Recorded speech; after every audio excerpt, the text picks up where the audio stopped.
Shakuntala by के कोठे पर आज अलग ही चहल पहल थी। वहां बैठा आदमी उस हॉल की रौनक को बढ़ा रहा था। वह कोई आम आदमी नहीं था। हवाएं आज ठंडी चल रही थी। फैन की चरचराहट उस चुप्पी में और भी तेज लग रही थी। और लंबे सोफे पर अकड़ा बैठा, अपने दोनों कोहनियाँ घुटनों पर लगाए, उंगलियां मोड़े बैठा था। तभी वहां पर एक कमसीन लड़की, आंखों में लाली थी, ऐसी लाली जो रात भर के रोने से नहीं, अंदर कोई चीज़ टूटने की वजह से थी। कुछ पल रुकी और शब्दों में सांस भरी, जैसे हर सांस के साथ कोई याद फिर सीने में घुस रही हो। कुछ पलों के बाद दरवाजे के पास खनकती चूड़ियों की आवाज़ आई। एक चमकीले कपड़ों में लिपटी लड़की शर्मीली सी उसके पास आकर बैठ गई थी और वह सिर झुकाए बोली, सर लड़की तैयार है, बिल्कुल अनछुई है, आपके लिए खास मंगवाई गई है। वह सर उठाए बिना सिर्फ एक ठंडी निगाहें उस पर डालकर रह गया और जेब से हजार हजार के नोट निकालकर उसकी तरफ बढ़ा दिए और उसकी तरफ देखते हुए ठंडे शब्दों में बोला, ढंग का कपड़ा पहन कर आओ मेरे सामने। इस तरह कपड़े सिर्फ कमरे के अंदर मौजूद लड़कियां पहनती हैं। अब मैंने तुम्हें खरीद लिया है और जो मैं कहूँगा वही कपड़े तुम पहनोगी। उसका शब्द तीखा था, बस वह यहाँ होते हुए भी यहाँ नहीं था। वह जवाब के इंतजार किए बिना उठकर खड़ा हुआ, कुछ पल में कदमों से कमरे की तरफ बढ़ गया। दरवाज़ा खुलते ही मानो बिल्कुल ठिठक गया था। कमरे की हल्की फैली रोशनी में एक 8 साल की लड़की खड़ी थी। चेहरा मासूम, जैसे अभी अभी स्कूल बैग उतार कर आई हो। हाथ बेचैनी से दुपट्टे के मुड़े हुए किनारों को पकड़े खड़ी थी। आंखों में डर इतना गहरा कि कमरे के कोने में भी कांपता हुआ महसूस हो रहा था। मानव ने दरवाज़ा बंद किया, उसके दुपट्टे की तरफ हाथ बढ़ाया। उसकी उंगलियां कपड़ों को छूने ही वाली थी कि वह लड़की कांपती हुई एकदम से पीछे हटी थी, लेकिन दुपट्टा मानव के हाथ में आ चुका था। मेरे कपड़े उतारोगे तो आपको बहुत पाप लगेगा। आप मेरे साथ ऐसा नहीं कर सकते। प्लीज़ मुझे गंदा मत करो, मैं आपके आगे हाथ जोड़ती हूँ। उसकी आवाज़ कांप रही थी, मेरा दुपट्टा वापस करो प्लीज़। मानव पल भर को रुका सा रह गया। उसके शब्दों ने जैसे उसे थप्पड़ मारा हो। उसने धीरे से दुपट्टा उठाया, लड़की के सीने पर फैला दिया। अब वो पूरी तरह से उसे देख रहा था। चांद सा खूबसूरत चेहरा, आंखें मोटी मोटी। ये मंजर नहीं था जिसके लिए वो यहाँ आया था। वह तो अपनी पत्नी के धोखे की गंदगी को भूलने के लिए यहाँ आया था। और यहाँ उसके सामने ये लड़की बिल्कुल बेगुनाह खड़ी थी। यहाँ मौजूद लड़कियाँ अपनी मर्जी से अपना जिस्म आने वाले आदमी को सौंप देती हैं, मगर यहाँ तो कोई और ही थी। और उसको देखते हुए बोला, मेरे बाद कोई और आएगा तो क्या करोगी। उसके शब्दों में पहली बार सख्ती नहीं थी। लड़की की आंखों से आंसू बह निकले थे। मुझे यहाँ से निकाल लो सर। मैंने कुछ नहीं किया, मैं 10वीं क्लास की स्टूडेंट हूँ। उन्होंने ज़बरदस्ती मुझे किडनैप किया था। मैं बेगुनाह हूँ। भगवान के लिए मेरी मदद करो। भगवान आपको हमेशा खुश रखेगा, आपकी हर परेशानी को दूर करेगा। मानव ने गहरी सांस ली और एकदम आगे बढ़कर बोला, नाम क्या है तुम्हारा। मेरा नाम वंशिका है, वह हिचकिचाते हुए बोली। मानव ने नज़रें झुकाकर सिर हिलाया, जैसे किसी मुश्किल फैसले पर मुहर लगा रहा हो। ठीक है, चुप से बैठ जाओ, दुपट्टा संभाल लो। मैं अभी पंडित जी को बुलाकर तुमसे शादी कर लेता हूँ। फिर तुम यहाँ से बाहर जा सकती हो, उसके अलावा तुम यहाँ से बाहर नहीं निकल सकती। आगे तुम्हारी अपनी मर्जी है। वंशिका के चेहरे पर डर और हैरानी अजीब सा फैला हुआ था। वह उसको देखते हुए बेचैन शब्दों में बोली, लेकिन आप तो मुझसे बहुत बड़े लग रहे हैं। उसका शब्द मासूमियत से भरा हुआ था। मैं आपसे कैसे शादी कर सकती हूँ। मैं तो सिर्फ 18 साल की लड़की हूँ। मानव सख्ती से नहीं, बल्कि थके हुए इंसान की तरह बोला, शादी के बाद तुम आज़ाद हो जाओगी, वरना हर रोज़ हर एक नए आदमी के बिस्तर पर तुम्हें भेज दिया जाएगा। इज्जत की ज़िंदगी बिताना चाहती हो या फिर ये गंदगी भरी ज़िंदगी चाहिए, फैसला अब तुम खुद कर सकती हो। लड़की का गला रुंध सा गया। कुछ पल उसने चुप से अपने दुपट्टे को उंगली में फंसाकर घबराकर सर हिलाया। ठीक है सर, मैं कर लूँगी आपसे शादी, मुझे यहाँ से निकाल लो। मैं ऐसी गंदी जगह पर नहीं रहना चाहती। मैं पिछले 2 दिनों से यहाँ बहुत तकलीफ़ में हूँ। प्लीज़ मुझे यहाँ से निकाल लो। मैं हमेशा आपकी एहसानमंद रहूँगी। मानव ने हल्का सा सिर हिलाया। आंखों में अजीब सी नमी थी। तो तैयार रहना, मैं अभी आता हूँ। वह मुड़कर दरवाज़ा खोलता। कदम मजबूत थे मगर दिल भारी थे और बाहर चलता चला गया। कमरे में सिर्फ वंशिका की सिसकने की आवाज़ रह गई थी और वह कांपता हुआ दुपट्टा जो अभी उसके हाथों में सहारा ढूंढ रहा था। कुछ देर बाद हॉल की हवा में अभी भी वैसा ही सन्नाटा था। दीवारों पर लटके बल्ब रोशनी छोड़ रहे थे, जिसमें हर चीज़ के साए लंबे थके हुए महसूस होते थे। मानो सोफे के किनारे पर बैठा, आगे की तरफ झुका हुआ था, जैसे उसके दिमाग में कई फैसले तैयार हो रहे हों। सामने शकुंतला बाई अपने रोब और गुरूर में बैठी थी, चूड़ियाँ बजाती बेफिक्र से उसे देख रही थी और उसको देखते हुए गंभीर शब्दों में बोली, 60 लाख लगेंगे इस लड़की को यहाँ से ले जाने में। तो ठीक है, 60 लाख में डील डन कर रहा हूँ। उसके बाद तुम्हारा उस लड़की से कोई संबंध नहीं होगा, न परेशान करोगी, न मिलने की हिम्मत करना। और अगर तुमने ऐसा कोई भी काम करने की हिम्मत की, याद रखना तुम्हारे साथ मैं कुछ भी कर सकता हूँ। मानव का शब्द गुस्से में भरा हुआ था। सिर्फ फैसला। शकुंतला बाई के होठों पर हल्की सी चालाकी की मुस्कुराहट आ गई थी। 60 लाख के बाद तो हम इस लड़की का नाम भी नहीं लेंगे। आप बस पैसे दे दो, लड़की आपकी हो गई। हमने ऐसी कई तरह की डील की है, मगर इतना पैसा हमें किसी से नहीं मिला। तुम्हारी औरत यहाँ पर कभी आई थी, इस बारे में यहाँ या कहीं भी कोई बात नहीं होगी। इस बात से तुम बेफिक्र रहो। मानव गहरी सांस लेकर बोला, ठीक है, मैं तुम्हारे अकाउंट में ट्रांसफ़र करवा देता हूँ। कैश लोगी या? शकुंतला बाई आंख दबाकर बोली, कैश। आधा ट्रांसफ़र कैश में कर देना। अब कुछ पैसे हमारे हाथ में भी तो हो, इंसान को खुशी मिलती है। तुम समझ रहे हो ना साहब, हम क्या कहना चाहते हैं? वह बेअसर सर हिलाकर बोला, पंडित जी आ रहे हैं, अभी शादी करूंगा और आज ही यहाँ से सारे बंधन बनाकर बाहर निकलूंगा। लेकिन याद रखना, अगर तुमने मेरी होने वाली पत्नी के साथ कोई भी रिश्ता जोड़ने की ज़रूरत की या फिर उसकी बात की, ये पैसे भी वापस लूँगा और तुम्हारा ये बदनाम कोठा हमेशा के लिए बंद करवा दूंगा। शकुंतला बाई ने खनकती चूड़ियाँ बजा दी। जैसा आपको अच्छा लगे साहब, हम तो यही कहेंगे कि सब कुछ ठीक से हो, अच्छे से बीत जाए। चाहे हमारी तरफ से ना कभी पहले आपको कोई शिकायत मिली है और ना आज आपको शिकायत मिलेगी, ये वादा है मेरा। हॉल में कुछ मिनट और ज़्यादा खामोशी हो गई। मानव का चेहरा पत्थर की तरह सख्त था, मगर आंखों में फैसला लिखा हुआ था। कुछ देर के बाद एक हल्की सी खटखटाहट दरवाजे पर पड़ी।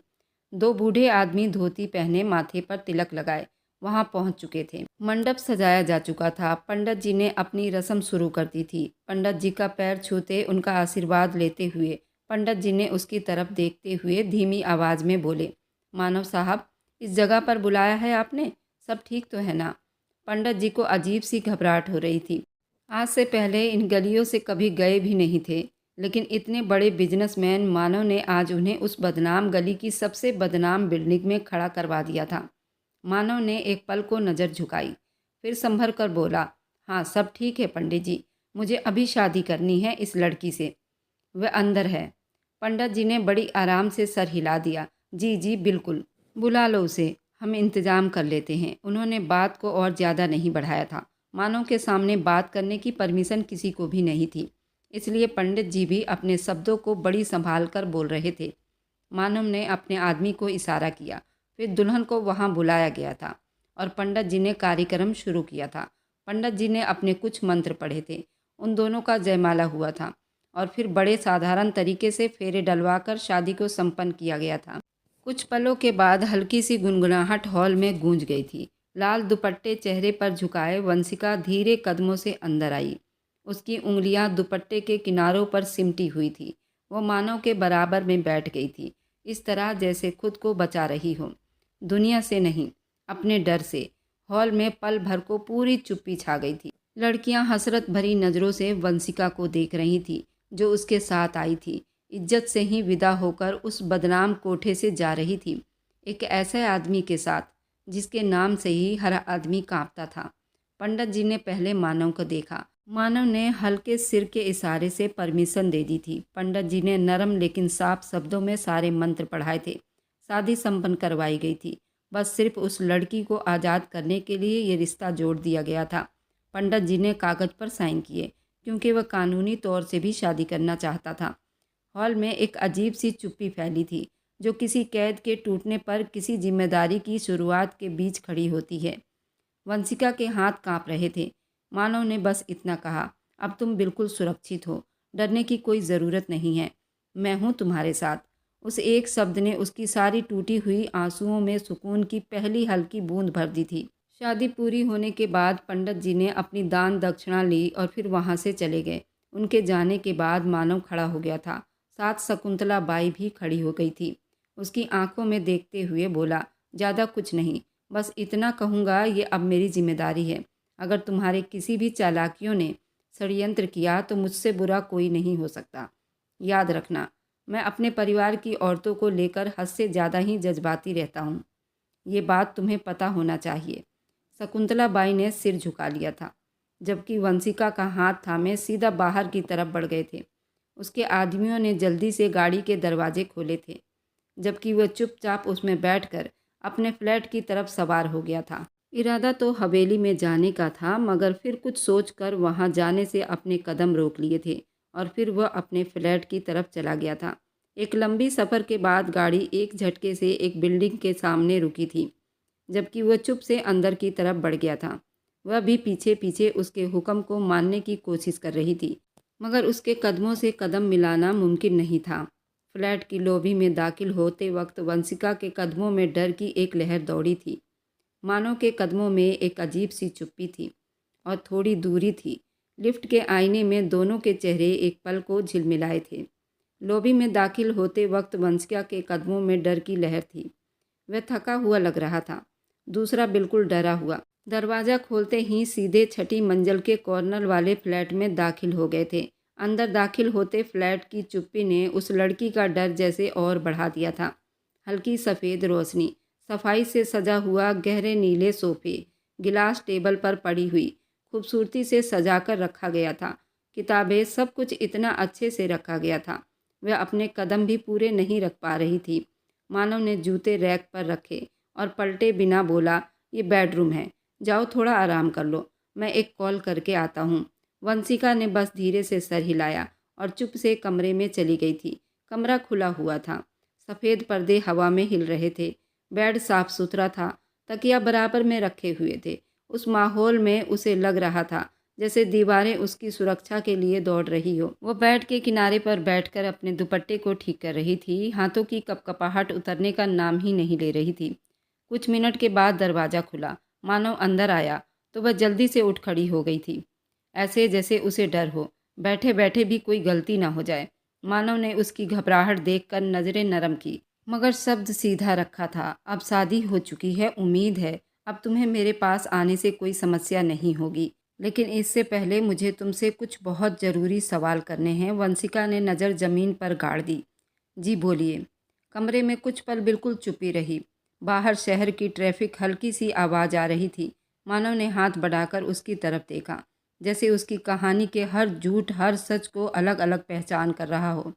सच सच बताओ, तुम किडनैप हुई थी या अपनी मर्जी से कोठे पर पहुंची थी? यहाँ झूठ की कोई गुंजाइश नहीं, मैं सच सुनना चाहता हूँ। इतना याद रखना, मेरे लिए तुम्हारी सच्चाई को निकालना मुश्किल नहीं होगा, इसलिए सोच समझकर झूठ का सहारा लेना। पल भर में मानव के तरफ देखा, फिर नज़रें झुकाकर सांस भरी। मैं बहुत अच्छे परिवार की लड़की हूँ, लेकिन मुझे एक्टर बनने का बहुत शौक़ था। उसकी आवाज़ पहले ही शब्द पर टूट गई थी। फेसबुक पर एक लड़के से मेरी दोस्ती हो गई थी। उसने कहा था वो मुझे एक्टिंग सिखाएगा और मुझे सीरियलों में काम दिलवाएगा। उसने कहा कि घर से भाग आओ। मैं अपने घर वालों से बहुत छुपाकर उस लड़के पर विश्वास कर बैठी। उसकी बात मान ली थी। वह धीरे धीरे रो रही थी। वो मुझे ऑडिशन के बहाने कोठे पर ले गया था। झूठ बोलकर वहाँ पहुँचते ही वो पैसे लेकर चला गया था। मुझे 2 दिन से उन्होंने बंद करके रखा हुआ था। खाने को भी कुछ नहीं दे रहे थे। आज कहा था कि अगर मैं किसी और के साथ, उसका गला बंद हो गया था, किसी का बिस्तर सजाऊंगी तो खाने को मिलेगा, लेकिन मैं नहीं कर सकती थी। भगवान नाराज होते हैं, ये सब पाप है, बहुत बड़ा पाप है। मैं बहुत अच्छे परिवार की और इज्जतदार घराने की लड़की हूँ। मेरे पापा बहुत अच्छे इंसान हैं, उन्होंने कभी कोई गलती नहीं की, कोई पाप नहीं किया, तो मैं कैसे उनका नाम डुबो सकती हूँ? मानो उसे खामोशी से देखता रहा। उसके चेहरे पर तरस नहीं था, बस एक अधूरा सा दुख था, जैसे उस लड़की की भूल से ज़्यादा इस दुनिया की सच्चाई पर उसे अफसोस हो रहा हो। भूख लग रही है? वह बेहद नरमी से बोला था। वंशिका ने जल्दी से सर नामे हिलाया, जैसे हाँ कहना भी पाप हो। खैर, मानव ने गहरी सांस भरी। बैठ जाओ, मैं खाना मंगवा देता हूँ। मुझे मालूम है तुम 2 दिन से भूखी हो, तो ज़रूर अब बर्दाश्त नहीं हो रही होगी। वह धीरे से बेड पर बैठ गई। उसने मना करना जरूरी नहीं समझा। उसे सच में उस वक्त भूख लगी हुई थी। मना करने की बिल्कुल हिम्मत उसमें नहीं थी। इसलिए उसने अपनी शर्म को एक तरफ रखा, चुपचाप खाने पर अपनी भलाई समझी। मानव दरवाजे की तरफ जाते हुए रुक गया, पलट कर बोला, और एक बात, अब तुम यहाँ हो, ये मेरा घर है। मुझे तुम्हारी तरफ से कोई शिकायत नहीं चाहिए। मैं ये रिश्ता आज ही जोड़ूंगा। तुम इसे स्वीकार करोगी? मानव की बात सुनते उसके कान की लौ तक लाल हो गई थी, लेकिन इस बार वह जवाब नहीं दे सकी थी। बस सिर हाँ में हिला दिया था, जैसे वह सब कुछ स्वीकार करना चाह रही हो। मानव कमरे से निकल गया था। पहली बार उस फ्लैट की चुप्पी वंशिका को किसी कैद की नहीं लग रही थी, ये प्यार वाली महसूस हो रही थी। कुछ ही देर के बाद वह खाना लेकर हाजिर हो गया था, जबकि उसको एक एक निवाला किसी अंगारे की तरह लग रहा था। उसने बड़ी मुश्किल से ही खाना ख़त्म किया, परेशान नज़रों से उसकी तरफ देखा था। वह कोई 22 या 25 साल की लड़की नहीं थी, बल्कि 18 साल की मासूम सी लड़की थी, जिसके लिए अभी ये सब बर्दाश्त करना मुमकिन नहीं था। खाना बड़े प्यार से खा रही थी। उसको देखते हुए बोला, अब आराम कर लो, सुबह बात करेंगे। वह उसको कहना चाहती थी कि अब आप मेरे साथ रिश्ता जोड़ सकते हो, लेकिन उसने अपने होठों को बंद ही रखा था। वक्त कभी न थमती है और न कभी थम पाएगी। अगली सुबह का सूरज अब उग चुका था। सुबह की हल्की सुनहरी रोशनी पर्दों के किनारों से अंदर को आ रही थी। फ्लैट में एक अजीब सी चुप्पी सी चहल पहल थी, ना बहुत तेज थी ना बहुत कम, बस इतनी कि वह लड़की के बेचैन दिल को जगा गई थी। वंशिका की आंख नींद और थकान के बीच झूल रही थी। कुछ पलों तक वह सीधी लेटी रही, जैसे दिमाग अपनी जगह पर वापस लौट रहा हो। फिर अचानक उसके होश हवास लौटे थे। वह झटके से उठकर बैठ गई थी। उसके सामने ही मानव खड़ा था, सफ़ेद शर्ट की कमीजों को ऊपर मोड़ा हुआ था और अपने ट्रेवल बैग में बड़ी सावधानी से कपड़े रख रहा था। उसकी हरकत चुप्पी थी, पर तेज थी, जैसे वह किसी अंदरूनी दर्द में बिजी हो। वंशिका अब उसे देखकर बड़ी घबराकर बोली थी, आप कहाँ जा रहे हैं मुझे छोड़कर? अब डर के मारे उसका दिल बंद होने को करीब आ गया था। वह और ज़्यादा बोलती, अगर आप रिश्ता जोड़ना चाहते हो तो मेरी तरफ से मना नहीं है, मगर प्लीज़ मुझे छोड़ कर ना जाना। मैं बेगुनाह हूँ, मैंने कुछ नहीं किया। मैं बहकावे में आ गई थी। मानव ने हाथ रोक कर उसकी तरफ देखा, फिर सुकून भरे शब्दों में कहा, तुम्हें छोड़कर क्यों जाऊंगा? साथ ही लेकर जा रहा हूँ, कपड़े रख रहा हूँ, बस हवेली के लिए निकलेंगे। ये घर सिर्फ मेरे आराम करने की जगह थी। मेरा घर यहाँ से कुछ दूरी पर है, जहाँ पर मेरी माँ और मेरे पूरे परिवार के लोग रहते हैं। वह हैरानी से पलकें झुकाने लगी। कौन सी हवेली? आपने मुझे बताया नहीं, आप कौन हैं? रात को कहा था कि आज रात मेरे साथ शारीरिक संबंध बनाओगे, मगर खाना खाकर बोल दिया सो जाओ। मैं आपकी बातें समझ नहीं पा रही। आप क्या चाहते हैं? वह सच में अब उसके हर अंदाज पर उलझ रही थी। मानव बैग की जिप खींचते हुए बोला, मैंने इसलिए मना किया था कि तुम दिमागी तौर पर डिस्टर्ब हो जाती, लेकिन याद रखना, ये सिर्फ कल के लिए था। आज ऐसा कुछ नहीं होगा। रात में तुम्हारे करीब आऊँगा, हर कीमत पर। ये मेरा अधिकार है, तो तुम मुझे मेरा अधिकार लेने से नहीं रोक सकती हो। खैर, उठ जाओ, फ्रेश हो जाओ। नाश्ता लगवा दिया है, बाहर डाइनिंग टेबल पर लगवा दिया है, साथ में ही नाश्ता कर लेते हैं। वह हल्की परेशान होती बोली, किसने बनाया? कौन आया था इस घर में? वह एक पल के लिए डर सी गई थी। मानव ने एक पल उसे देखा, जैसे उसे पहली बार उसकी मासूमियत महसूस हो रही हो। मैं मानव हूँ, एक बहुत बड़ा बिजनेसमैन। मेरे नीचे कई कंपनियाँ काम करती है, और ये सब नाश्ता एक नौकरानी बना गई है। अब तुम जाओ, फ्रेश हो जाओ, हमें जल्दी निकलना होगा। वंशिका धीरे से उठी, दुपट्टा संभाला, कुछ कदम आगे बढ़ाकर रुक गई थी। एक बात पूछूं आपसे? मानव साहब, वह हाथ में गाड़ी की चाबी घुमाता हुआ रुका था। कहो। वंशिका ने कुछ पल चुप्पी में बिताए थे, जैसे हिम्मत इकट्ठी कर रही हो। फिर बोली, आपकी उम्र तो मुझसे ज़्यादा लगती है, जैसे आप 35 साल के हो। तो आप शादीशुदा होंगे ना? आपकी पहली पत्नी? मानव का चेहरा पल भर को बेरंग हो गया था, जैसे किसी ने पुराने जख्म की सिलाई खोल दी हो। ये तुम्हारी समस्या नहीं, ये मेरी समस्या है। वह धीरे से मगर मजबूत शब्दों में बोला, अब मैं आपकी पत्नी हूँ, मुझे पता होना चाहिए आपकी ज़िंदगी में कौन है और कौन था। वह अधिकार जताते हुए बोली थी। मानव ने नज़र उठाकर उसकी तरफ ऐसे देखा, जैसे ये फैसला कर रहा हो बताए या न बताए। फिर उसकी आवाज़ धीमी और कड़वी निकल रही थी, मगर गुस्से में थी। पहली पत्नी नहीं रही, अपने आशिक के साथ धोखा देकर भाग गई है। मैंने उसे रंगे हाथों पकड़कर डिवोर्स भी दे दी है। कुछ और सुनना है?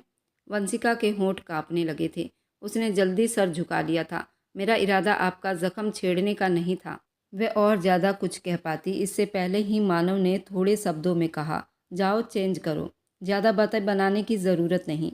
वह पलटने ही लगा था कि ठहर कर एक और बात सीधे शब्दों में बोला, और रही बात शारीरिक संबंध बनाने की, तो बात तो मैं आज पूरा दिन तुम्हारे पास रहूँगा। खुद को दिमागी तौर पर तैयार कर लेना। रात को मैं तुम्हारे साथ वह सारा संबंध बनाऊंगा। एक बार फिर अपनी बात दोहराया था। उसके शब्दों में सीधा ऐलान था, जैसे वह अपने अधिकार का फैसला सुना रहा हो। वंशिका का चेहरा खो सा गया था। वह तेजी से जी जी कहकर जल्दी से वॉशरूम में गायब हो गई थी। दरवाज़ा बंद करते ही उसने गहरी सांस ली। एक ऐसी सांस जो डर और शर्मिंदगी और नई जिंदगी के भारी बोझ से भरी हुई थी। बाहर मानव फ्लैट की खामोशी में खड़ा कुछ पल तक सोचता रहा, जैसे किस्मत ने एक बार फिर उसे एक अनचाहा रिश्ता थमा दिया हो। मगर अब वो पीछे नहीं हट सकता था। नाश्ता चुप्पी से ही खाया गया था और फिर वह उसे लिए सीधा हवेली के तरफ निकल पड़ा था। एक लंबा सफ़र तय करने के बाद वे दोनों हवेली पहुंच चुके थे। आंगन में गाड़ी रुकी थी। एक झटके के साथ उसका जिस्म आगे हुआ, जैसे जमीन ने एक पल को सांस रोक ली हो। बाहर चुप्पी थी, मगर अंदर उसके दिल की धड़कन बड़ी तेज चल रही थी। मानव ने गाड़ी का दरवाज़ा खोला, आधा मुंह उसकी तरफ मोड़ा और सख्त आवाज़ में बोला, हवेली के अंदर बहुत सी जुबानें चलेंगी, तुम चुप रहना। जो कहना है मैं खुद ही संभाल लूँगा और कहूँगा। वह डर कर सिर झुका गई।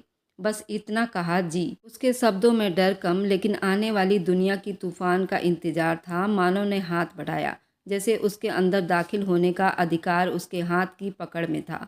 वह हाथ थामे धीरे कदमों से गाड़ी से उतरी। सामने हवेली का भारी सा दरवाज़ा, ऊंची लंबी हाइट, दूर तक फैला आंगन। उसे एक पल को लगा कि ये जगह सांस लेने से पहले उसे तौल लेती हो। अंदर कदम रखा था। हॉल में बैठे लोग जल्दी उठ खड़े हो गए। निगाहें सीधी थी। सब उन्हीं दोनों की तरफ देख रहे थे और उसके आसपास एक अजीब सा दबाव उठ रहा था। वह मानव के पीछे थी, जैसे खुद को उसकी पीठ से छुपा रही हो। मानव की नज़र एक औरत पर टिक गई थी। ऊंचा कद, आंखों में चुभती हुई शक्ति। वह थोड़ी खुद पर हिम्मत इकट्ठा कर रही थी। वह कुछ समझ पाती इससे पहले ही मानव की आवाज़ हॉल में गूंजी थी, ये औरत मेरी हवेली में क्या कर रही है और ये किसके परमिशन से यहाँ आई है और इसे अंदर आने किसने दिया? उसका बस नहीं चल रहा था सामने मौजूद लड़की का गला ही दबा दे। उसके शब्दों के वजन ने पूरे हॉल को जमा दिया था। वह चौंक कर पीछे हटी। उसकी उंगलियां मानव के पकड़ में और भी सख्त हो गई थी। तुलसी देवी जल्दी आगे बढ़ी। आवाज़ में घबराहट थी, मगर अंदाजा में माँ की मोहब्बत झलक रही थी। मानव बेटा, गुस्सा मत करो, वह सिर्फ अपना सामान लेने आई है। मानव ने तेवरी चढ़ाकर ललिता देवी की तरफ देखा। अब क्यों आई है?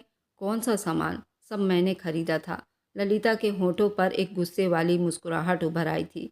बहुत खूब मानव, एक दिन में ही दूसरी शादी? मानव हंसा था। बस उसके चेहरे पर और ज़्यादा नफरत का साया उतर आया था। मानो उसे इस हवेली में ले आया है। वह नौकरानी के पीछे ऊपर की सीढ़ियाँ चढ़ती चली गई। दिल में एक ही सवाल गूंज रहा था, यह हवेली उसके लिए एक नया घर है या एक नई परीक्षा? इसके आगे का भाग बहुत दिलचस्प रहने वाला है। क्या मानव उसके साथ अपना नया संबंध जोड़ पाएगा या नहीं? और आखिरकार वंशिका की सच्चाई जो वंशिका बता रही थी वही है या कुछ और? आगे की कहानी बहुत दिलचस्प रहने वाली है, तो इस कहानी को मिस ना करें। और मेरी वीडियो आप लोग जहाँ कहीं से भी देखते हैं, कमेंट में अपने शहर और राज्य का नाम ज़रूर बताएं। मुझे आप लोगों के कमेंट पढ़ने में बहुत आनंद आता है और मैं उन सभी का बहुत बहुत धन्यवाद करना चाहती हूँ जो लोग मेरी वीडियो को देखते हैं, लाइक करते हैं और शेयर करते हैं। अगर आपको आज की कहानी पसंद आई है तो वीडियो को ज़रूर लाइक कीजिएगा और अपने दोस्तों के साथ शेयर भी कीजिएगा। और हाँ, अगर आपने अभी तक हमारे चैनल को सब्सक्राइब नहीं किया है तो ज़रूर सब्सक्राइब कर लें। मिलते हैं हम अपनी कल की एक और नई दिलचस्प कहानी के साथ। मुझ पर सदा अपना प्यार और स्नेह बनाए रखें। सभी को मेरा प्यार भरा नमस्कार दोस्तों। खुश रहें, स्वस्थ रहें, मस्त रहें।